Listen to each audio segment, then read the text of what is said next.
महोदय, सम्मानित शिक्षकगण एवं मेरे प्रिय साथियों, मेरा नाम सुहानी सिंह है। मैं BSc computer science 4th semester की छात्रा हूँ। आज मैं आपके समक्ष भारतीय इतिहास के एक महानायक, संविधान के शिल्पकार और सामाजिक न्याय के प्रखर पैरोकार डॉक्टर भीमराव अंबेडकर जी के विषय में अपने विचार प्रस्तुत करना चाहती हूँ। 14 अप्रैल को हम बाबा साहब का जन्म दिवस मनाते हैं, लेकिन क्या हम वास्तव में उनके विचारों और संघर्ष को समझते हैं? क्या हम जानते हैं कि उन्होंने किस प्रकार अपने जीवन की प्रत्येक बाधा को पार करके न केवल स्वयं को बल्कि पूरे भारत को एक नई दिशा दी है? बाबा साहब का जीवन संघर्ष से भरा हुआ था। जन्म से ही उन्हें अछूत माना गया। स्कूल में अलग बैठना पड़ा, पानी पीने के लिए भी किसी और को बुलाना पड़ता था। लेकिन इन सभी कठिनाइयों के बावजूद उन्होंने अपनी शिक्षा जारी रखी। कोलंबिया विश्वविद्यालय एवं लंदन स्कूल ऑफ इकोनॉमिक्स से उच्च शिक्षा प्राप्त करके वे भारत के पहले अछूत बने जिन्होंने अपनी प्रतिष्ठित डिग्रियां प्राप्त की। बाबा साहेब के लिए शिक्षा सिर्फ एक डिग्री नहीं थी, बल्कि समाज को बदलने का एक साधन था। उन्होंने कहा था, शिक्षित बनो, संघर्ष करो, संगठित रहो। यह मंत्र आज भी उतना ही प्रासंगिक है जितना पहले था।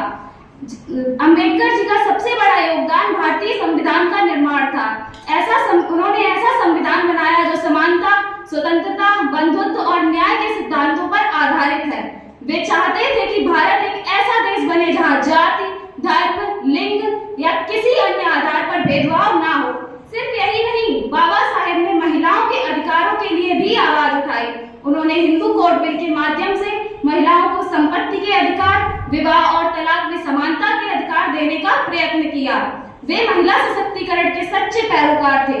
उनका मानना था कि आर्थिक स्वतंत्रता के बिना राजनीतिक स्वतंत्रता अधूरी है। उन्होंने कहा, राजनीतिक लोकतंत्र तब तक सफल नहीं हो सकता जब तक उसका आधार सामाजिक लोकतंत्र ना हो। आज जब हम अम्बेडकर जयंती मनाते हैं तो हमें सिर्फ उनकी मूर्तियों पर माला ही नहीं चढ़ानी चाहिए, बल्कि हमें उनके विचारों को अपने जीवन में भी उतारना होगा।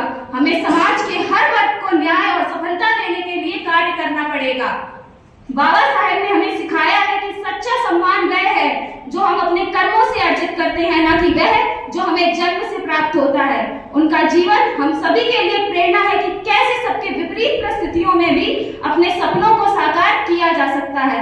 आज जब देश प्रगति के पथ पर है, हमें बाबा साहेब के सपनों का भारत बनाने के लिए प्रतिबद्ध होना चाहिए।